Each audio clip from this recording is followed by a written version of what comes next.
Hello everyone, and thank you for joining me at The Lonely Vine. And as always, happy Friday. The weekend is here. It's quiet. There's no impending ice golf balls from the sky coming in today, so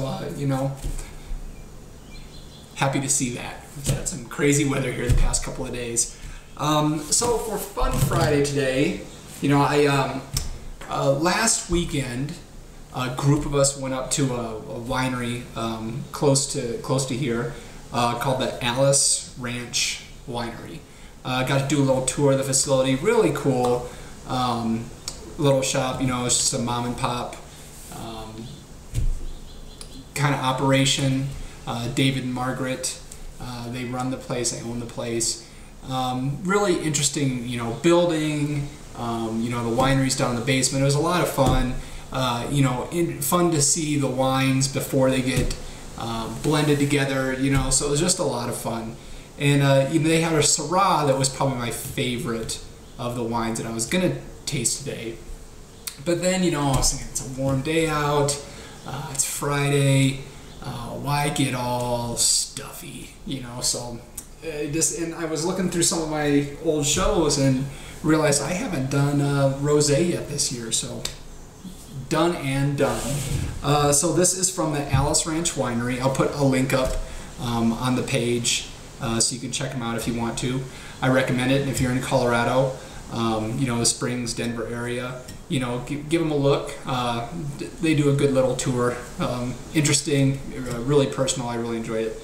But this is the Allis Ranch Winery. This is Margaret's Rosé. This is a Syrah and Grenache blend with a little bit of Viognier in there. Good, interesting blend. It was really interesting talking to them because they source the grapes from the Western Slope, how they get them over there and the timing of it, really interesting. But, a rosé on a hot summer day, early summer, you can't beat it. So let's get into it. So this is going to be a dry rosé. It's not the sweet pinks that a lot of people think of when they think rosé. This is going to be dry. Color-wise, hey, look at that! It's pink.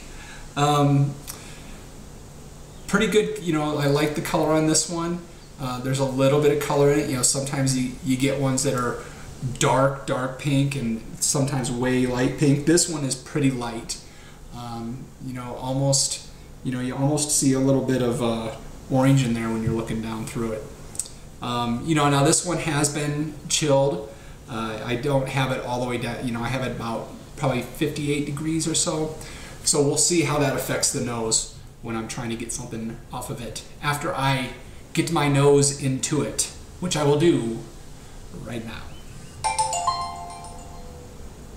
So right away, a lot of strawberry smells coming off there. I'm getting some white flower, that'd be the Viognier coming through, some honeysuckle. I'm getting some, not tropical fruit, what is that? I get some light cherry kind of scents going on.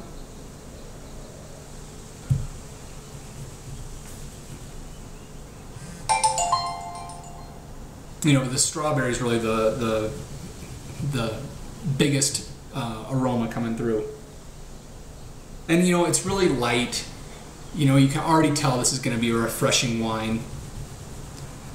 And shockingly enough, when I look at it, 15.3% on the alcohol. So sometimes you think the rosé is maybe a little bit lower on the alcohol percentage.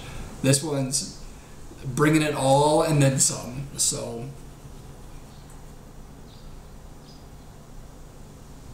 okay, let's see how it is on the palate.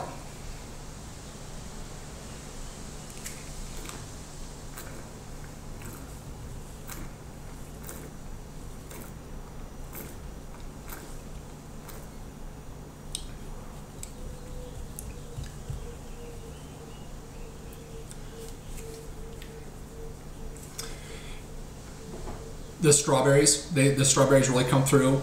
You know, I get a sense of that cherry. There's a sweetness, you know, kind of a sweet impression to it, even though it's not like it's not sweet, but it tastes sweet. You know, it's the fruit that's really coming through, not like residual sugar or anything like that.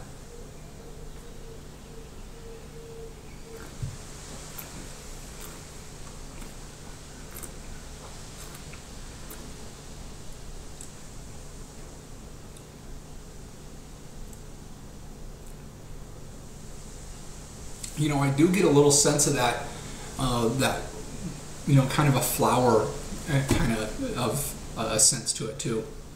You know, nice, interesting, tasty little wine, little Colorado wine. Good one for sitting on the porch. You know, pair this one. You know, this one has a little bit to it. You know, so I could even pair this. You know, this would pair well with like chicken, fish, you know, a lot of those normal ones, but, you know, I could even pair this with pork. I think it would go really well with it.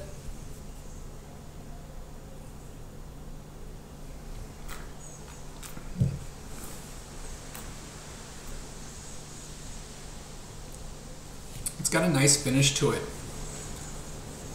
You know, a lot of times you'll see these wines will disappear, you know, the second that you swallow it. This one, it does have, you know, it's not over the top, it's not crazy, it's not super long, but there is a nice, decent finish to it. It trails off well.